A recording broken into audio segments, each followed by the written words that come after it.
Kakain na sana kami nang may biglang lumapit isang estudyante. Nag-alok. Bilan daw siya sa kanyang paninda. Pandagdag baon lang daw. Pandagdag sa kanyang ipon. Likas naman talaga na matulungin ang Kuya Nonoy ko. Kaya hindi na nagdalawang isip. Tinanggap niya na agad yung inaalok na paninda ng estudyante. Nanghingi lang siya ng pambayad. At yun na nga, nanghingi na lang siya ng pambayad doon kay Ate Malo. At hindi naman nagdalawang isip si Ate Malo. Binigyan niya kaagad ito ng 150. Sabi ng estudyanteng nagtitinda, 150 lang naman daw. Kaya yun. So ayan na nga mga sangkay. Maya maya lang ay sinabihan na kami nung waitress na magsama-sama na lang daw kami sa isang lamisa para isang serve na lang daw. Pero ito talaga ang totoong dahilan kung bakit magkakasama kami ngayon dito.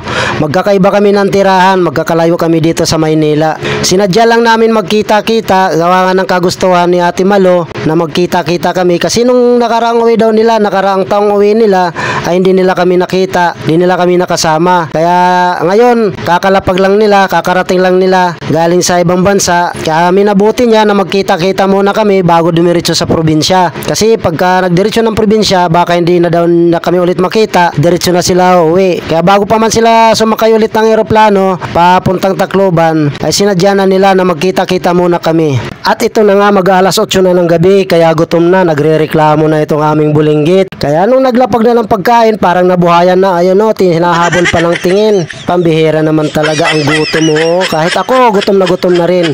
Sige, ilapag lang ninyo dito. Yan, dito sa aking harapan. Ako na ang bahala sa mga nakaka-high blood. Marami kaming pagkain na in-order, sigurado. Kahit gutom na gutom kami, hindi kami kakapusin ng pagkain. Kasama ko dito ang nanay ko at kapatid ko. At yung iba naman ay tsuhin ko. At yung iba namin kasama din naman ay mga pinsan ko na yan at pamangkin. Bibihira lang kami magkita-kita kahit dito lang kami sa Maynila. Lalo naman si Ate Malo, doon sila sa ibang bansa. Halos 2 dekada na hindi kami nagkikita ni Kuya Nonoy. Kaya ganun na lang, salamat at nagkita-kita kami sa pagkakataon na ito. Sobrang saya ko syempre at nagkita-kita kami ulit. Yung una kong nakita, yung anak ni Kuya Nonoy, si Christian. Halos hindi ko nakilala o talagang hindi ko siya nakilala kahit nasa harapan ko na siya. Kasi hindi ko pa nakikita sila Kuya Nonoy nung time na yon. Habang hinahanap ko sila sa labas, si Christian ang nakita ko, magkatapat pa kami ng upuan. Di ko siya talaga nakilala sa sobrang tagal ng panahon na hindi kami nagkikita-kita. At yun na nga po, habang inaantay pa namin ang iba pa naming mga in-order, ay nagkikintuhan naman yung mga magpipinsan, yung nanay ko at ang mga pinsan niya, mga tsuhin ko. Syempre ako, kung ibang ginawa kundi ang mag-video, syempre sumasabat-sabat din minsan sa kwentuhan, kami magpipinsan. Kumakaway-kaway pa talaga si Kuya Nonoy, hindi lang isang bisis, 2 bisis pa. Sobrang napaka-eksi lang ng oras ng aming pagsasama-sama. Kaya sinulit na namin ang bawat sandali. Sa maiksing pagsasama-sama namin dito sa hapagkainan na to ay napakarami naman naming napagkikwentuhan. Napag-uusapan yung mga nakalipas at yung mga nangyari na hindi kami magkakasama. Ganun pala talaga kapag malapit ka sa iyong mga kamag-anak at pag nawalay ang mga ito, sobrang nakakamiss kapag nagkita-kita kayo, andun talaga yung pananabik. Ako malapit ako sa mga kamag-anak ko, lalong-lalo na sa side ng nanay ko. Kasi yun na ang nakamulatan ko. Halos lahat yata ng kamag-anak ni nanay ay sobrang malapit si nanay. Kaya yun din ang ginagaya ko, yun din ang sinusundan ko. At ayun na nga, sa wakas ay dumating na ang aming mga order.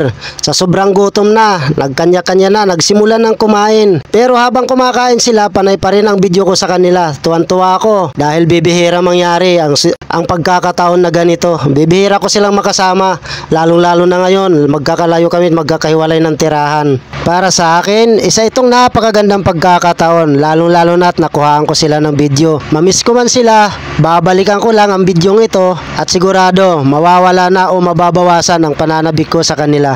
Madami-dami din kami in order na pagkain, kaya tuloy-tuloy lang ang pagdating ng mga ulam. Nagmistula tuloy may okasyon. Masayang-masaya kami lahat sa pagkakataon na ito. Lalong-lalo na ako, nagkita-kita kaming muli. Maya-maya lamang ay biglang nagaya yung pinsan ko, si Jessica. Magpicture na daw. Nakisuyo siya doon sa waitress na picturean niya kami habang nasa kalagitnaan kami ng aming pagkain.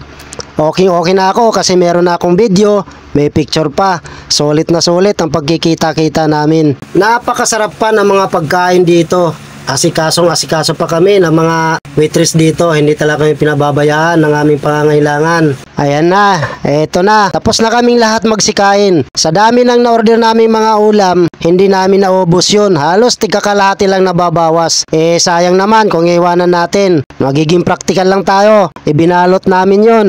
At pagkatapos namin dito magsikain, nag-aya na si Kuya Nonoy dun sa kanilang tinutuluyan. Forget what they doing, keep on doing.